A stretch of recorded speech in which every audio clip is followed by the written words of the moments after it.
Kamu pernah nggak dikatain seorang pemimpi besar belaka, atau dibilang mimpi kamu ketinggian, disuruh balik ke realita aja? Saya pernah ngalamin itu juga. Dan pertanyaannya, apakah kita harus membuang mimpi kita atau kita terus mengejar mimpi kita walaupun kesannya nggak mungkin? Karena orang-orang di sekitar kita nggak mendukung kita, orang-orang di sekitar kita nggak ada yang mencapai mimpi kita, dan kita nggak pernah melihat ada orang yang sampai ke level itu. Hari ini saya mau bagiin cerita saya sedikit, semoga bisa ngebantuin kamu juga yang mungkin lagi hilang arah, mungkin lagi mau nyerah. Tapi saya mau kasih tahu, jangan nyerah dulu. Kalau kamu percaya mimpi yang kamu dapatin itu adalah mimpi yang memang Tuhan taruh ke dalam hati kamu untuk melaksanakan tugasnya Tuhan, percayalah bahwa mimpi itu bukanlah sesuatu kebetulan dan bukan sesuatu yang terlalu besar untuk kamu bisa capai. Kita bisa belajar dari contoh Alkitab, yaitu Yusuf di masa mudanya dimusuhin sama keluarganya karena dia punya mimpi yang ketinggian.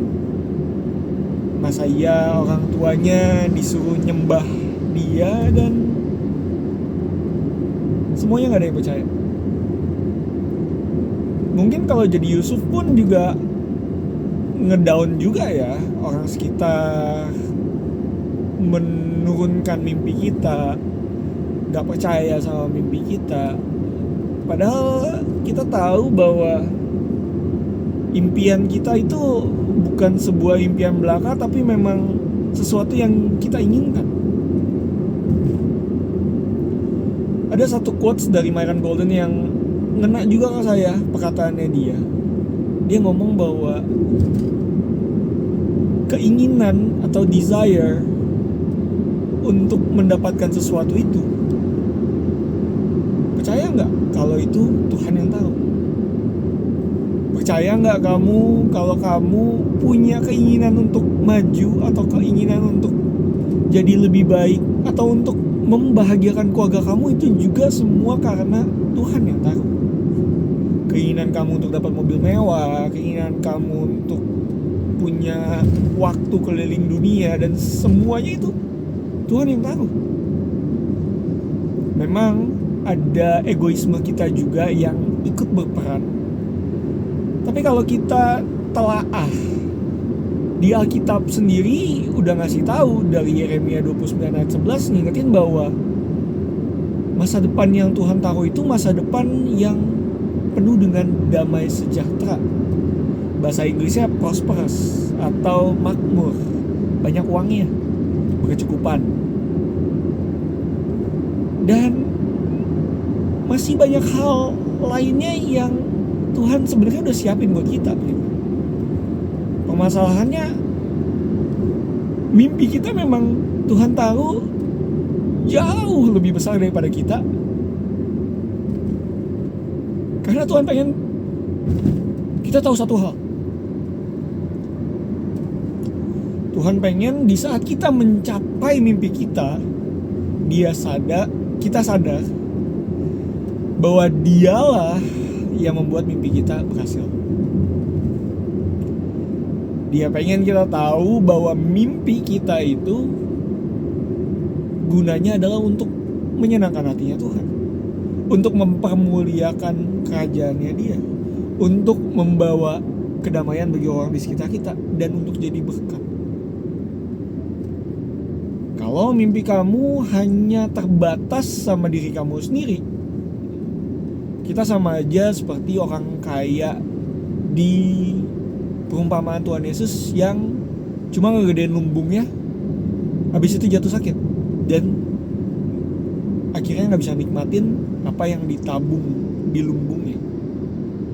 Kita harus sadar bahwa berkat, ilmu, kesempatan itu semua harus untuk dibagi. Tapi bukan berarti kita sebagai pengelolanya gak akan dapat manfaatnya. Saya mau tanya ke kamu, mending mana? 100% dari 1 juta rupiah atau 10% dari 1 triliun? Kalau kamu udah bisa punya mindset untuk berbagi dan kamu punya mindset untuk ya udah nggak apa-apa, bagian saya cukup segini dari bagian yang lebih besar. Di saat kita menyerahkan mimpi kita ke Tuhan, di saat kita fokusnya bukan sama diri kita tapi kasih value sama orang lain, di saat kita mempersiapkan semuanya demi mimpi kita terwujud, eventually those dreams will come true. Mimpi itu akan jadi nyata tepat pada waktunya. Waktunya kapan?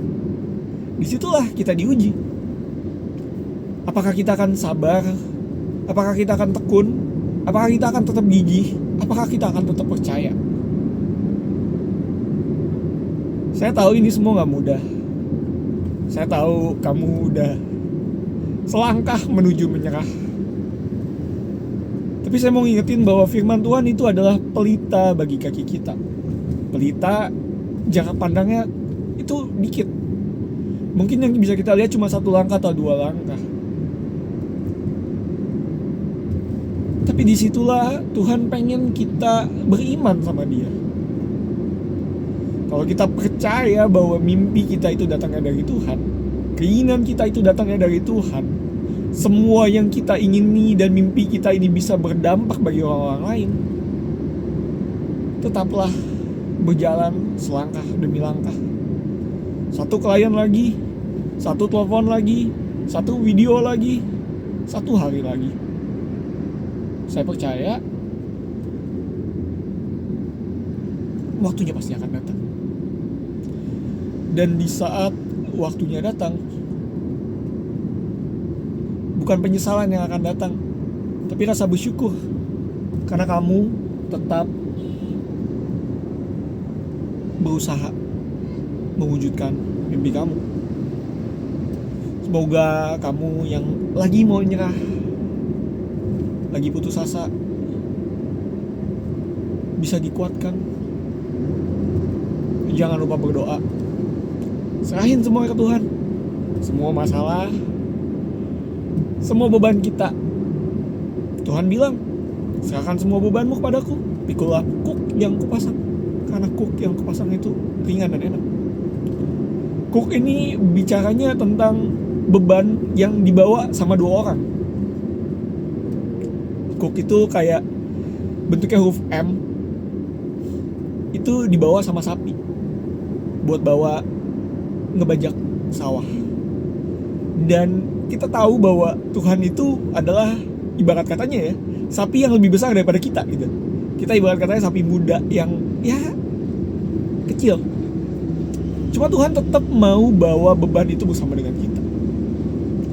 Dan kalau beban kita dibawa sama orang yang lebih kuat daripada kita, otomatis siapa yang do the heavy lifting? Siapa yang bawa bebannya? Otomatis yang lebih besar gitu kan. Jadi dengan kita menyerahkan semua beban kita, semua masalah kita sama Tuhan, kita bisa lebih tenang karena Tuhan yang akan bekerja. Saya mau nutup dengan 1 quotes yang ngena banget buat saya. When you let go your problem and give it to God's hand, you can see God's hand in everything that you given to Him. Di saat kita menyerahkan semuanya sama Tuhan, menyerahkan semuanya ke tangan Tuhan, kita bisa melihat perbuatan tangannya dalam segala hal. Semoga kalian terbantu dalam video ini. Tetap semangat, kalian pasti bisa. Tuhan Yesus memberkati. Bye.